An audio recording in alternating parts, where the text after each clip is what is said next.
প্ৰথমতে নমস্কাৰ জনাইছোঁ আৰু প্ৰতিগৰাকী সাংবাদিকক মই শ্ৰদ্ধা জনাইছোঁ আৰু আজি এই শিশু দিৱস উপলক্ষে শিশু প্ৰতিভা বিকাশ মঞ্চ ওদালগুৰিৰ উদ্যোগত প্ৰতিষ্ঠিত আমাৰ TDM ব্ৰহ্মপুত্ৰ কালচাৰেল একাডেমীৰ এটি অনুষ্ঠান, যিটো অনুষ্ঠান আমি আজি পাতিছোঁ ল'ৰা ছোৱালীখিনিক লৈ পেলাই, শিশুসকলক লৈ পেলাই। আৰু এই অনুষ্ঠানটোত আছে নৃত্যশিল্পী এৱাৰ্ড, শিশু শিল্পী এৱাৰ্ড, নৃত্যময়ূৰ বঁটা, তেনেকৈ আমি বঁটা প্ৰদান কৰিছোঁ। আৰু এই অনুষ্ঠানটোত লগতে আমি অল অসম ভিত্তিত আধুনিক নৃত্যৰ প্ৰতিযোগিতা আৰু চিত্ৰাংকন প্ৰতিযোগিতা অল অসম ভিত্তিত পাতিছিলোঁ। আৰু এতিয়া এই অনুষ্ঠানটো আমাৰ চলি আছে, শেষ হোৱা নাই যেনিবা। এই অনুষ্ঠানটো মই যে আগুৱাই লৈ গৈছোঁ, তাত যথেষ্ট ব্যক্তিৰ আচলতে অৰিহণা আছে। তেখেতসকলে মোক সাহস প্ৰেৰণা যোগাই আহিছে প্ৰতি সময়তে। তেওঁলোক নহ'লে আচলতে মই এই অনুষ্ঠানটো পাতিব পৰা ক্ষমতা মোৰ নাই।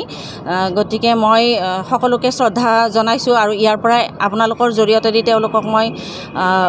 তেওঁলোকৰ ওচৰত মই কৃতজ্ঞতা স্বীকাৰ কৰিছোঁ, তেওঁলোকক সন্মান জনাইছোঁ। তেওঁলোকে যে এই আজিৰ দিনত তেনেকৈ মোক যে উৎসাহ প্ৰেৰণা দিছে আৰু এনেকৈ এটা অনুষ্ঠান পতাৰ কাৰণে মোক যে আগুৱাই লৈ আহিছে, তাৰ কাৰণে গতিকে তেওঁলোকক মই যথেষ্টখিনি সন্মান জনাইছোঁ এই অনুষ্ঠানটোৰ যোগেদি, এই আপোনালোকৰ এই নিউজ চেনেলৰ যোগেদি।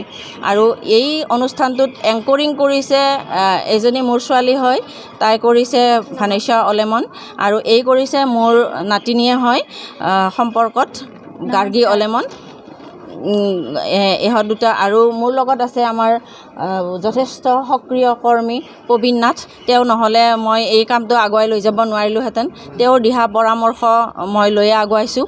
আৰু মোৰ হাজবেণ্ডৰ কথা মই নক'লে ভুল হ'ব, তেওঁ প্ৰতিটো ক্ষেত্ৰতে মোক সাহস প্ৰেৰণা দিছে আৰু লগত লাগি আছে প্ৰতিটো মুহূৰ্ততে চবখিনি কৰাত। গতিকে তেওঁলোকক সকলোকে মই ধন্যবাদ জ্ঞাপন কৰিছোঁ মোৰ ফালৰ পৰা। আৰু এই অনুষ্ঠানটোত মোক বিশেষভাৱে অৰিহণা জনাইছে তৰুণাজাত ডেকা ডাঙৰীয়া, তেখেত বিশিষ্ট সাহিত্য সাংগঠনিক।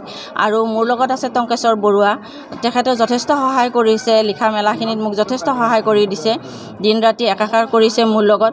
আৰু এই অনুষ্ঠানটোৰ জৰিয়তে দি মই ল'ৰা ছোৱালীখিনিক এখন মঞ্চ দিবৰ কাৰণে চেষ্টা কৰিছোঁ, যাতে তেওঁলোকে এই মঞ্চখনৰ যোগেদি বিভিন্ন ঠাইত পাৰদৰ্শিতা দেখুৱাই পেলাই আগুৱাই যাব পাৰে, তেওঁলোক যাতে দেশে বিদেশে নাম কঢ়িয়াই আনিব পাৰে, তাৰ কাৰণে মই এই প্ৰচেষ্টাটো হাতত লৈছোঁ। আৰু তেওঁলোকক এখন মঞ্চ দিছোঁ, তেওঁলোকৰ যিহেতু প্ৰতিভামুখী ল'ৰা ছোৱালী, গতিকে তেওঁলোকক মই এটা সন্মান প্ৰদান কৰিবলৈ ইচ্ছুক হৈ এই অনুষ্ঠানটো চলাই লৈ গৈছোঁ।